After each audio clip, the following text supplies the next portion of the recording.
Hey, Curtis. Hey, I thought that the first session of Spirit of Star Trek blew past my expectations. And what's coming up? Well, March 29th. Mm-hmm. You Voyager fans out there.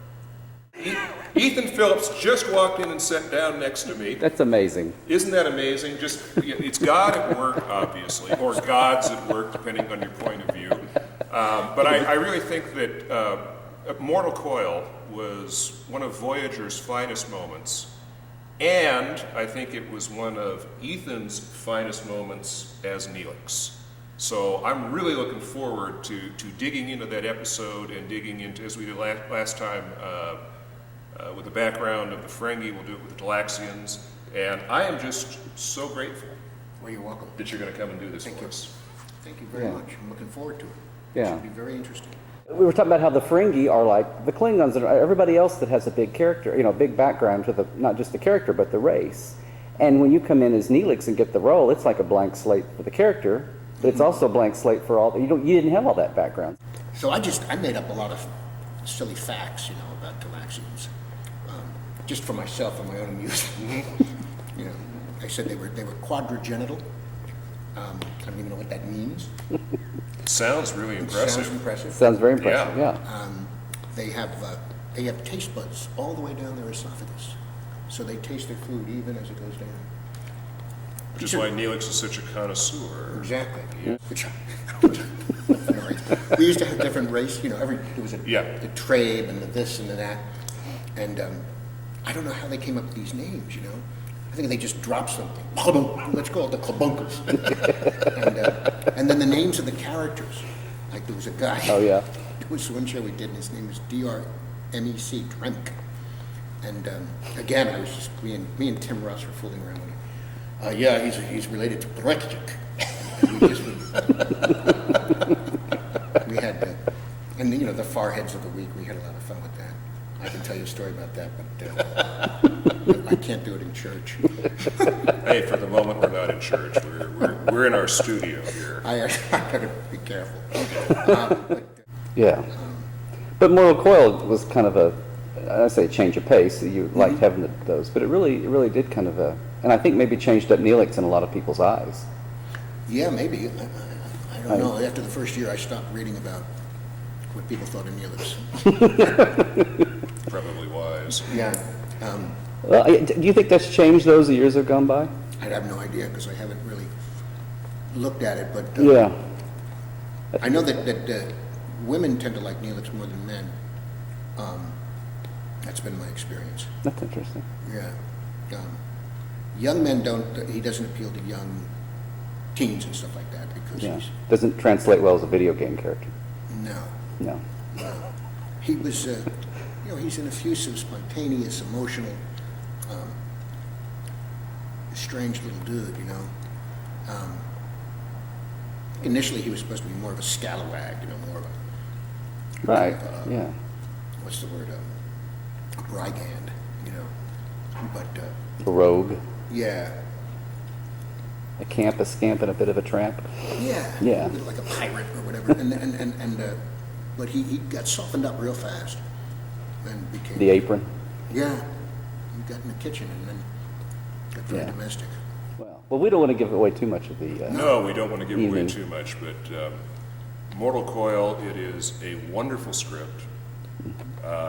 It digs into these really meaty issues, and it's... I was initially attracted to it because of the afterlife, and I'm very interested in how different species on Star Trek interpreted the afterlife, because that, after all, is kind of the ultimate question that all faiths face. But the more I thought about the episode, the more I realized that the real meat of it is Neelix's reaction to learning of at least the possibility that it wasn't there. I think they do leave open the possibility in the episode that it could still be there. The stages he goes through of sort of grief about this, and then ultimately, again, not to give too much away, that he stabilizes. He does seek out a purpose in life, And I think it's really touching. I think the final scene in Mortal Coil is very touching.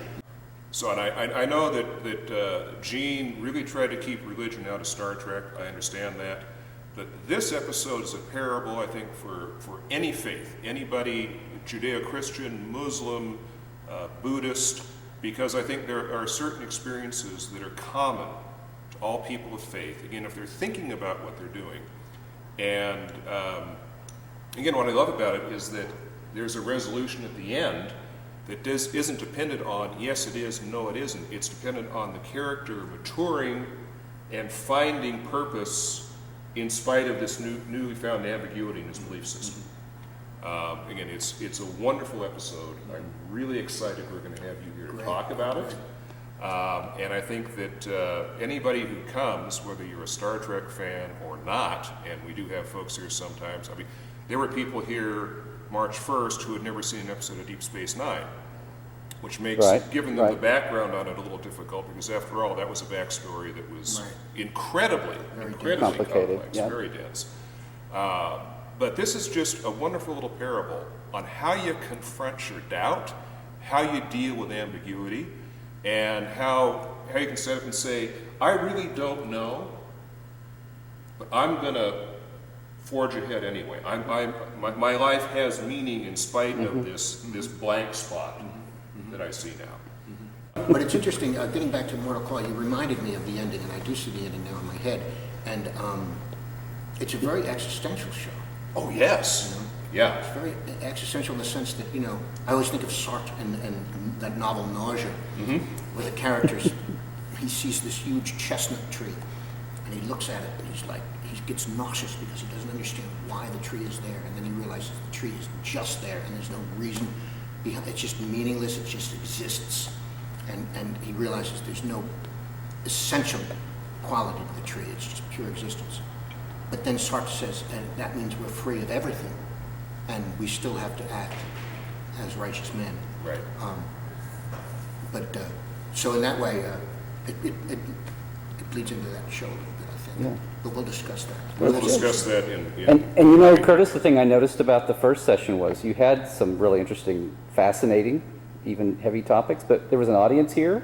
Yes. And you promised a little bit of comedy in that first promo, but with you guys, I think there'll be more than just a little bit too, once it gets rolling. I can tell jokes for an hour if you want. I've seen him.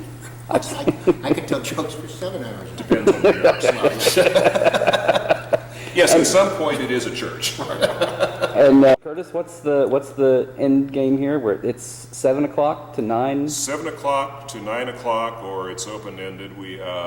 I will do a brief introduction, again, keeping in mind there are people here who may not know the series, may need some background, give them some background, a little intro into the subject matter. We'll watch the entire episode projected on the screen that will be up in back of us. Then Mike and I come up, we talk a little bit, we'll introduce Ethan, and it's not scripted.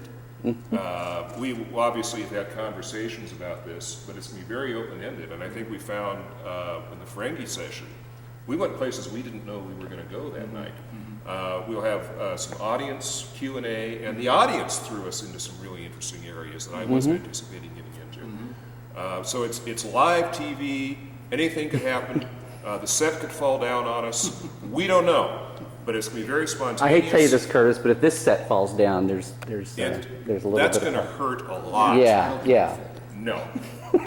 Which would really be worthwhile being here to see if you happen to. I know the architect very well. The seismic structure here is intact. Everything else in the world's going to fall down, but this church will stand. Well, that was a tangent. Yes. Okay. So we'll see you on March 29th. March 29th, 7 o'clock. And the address again, we'll super it, but it's 4963 Balboa Boulevard. And of course, if you want more information on the series, www.spiritofstartrek.com. Right. Okay, we'll see you then. Thanks. You too, Johnny. Easy does it.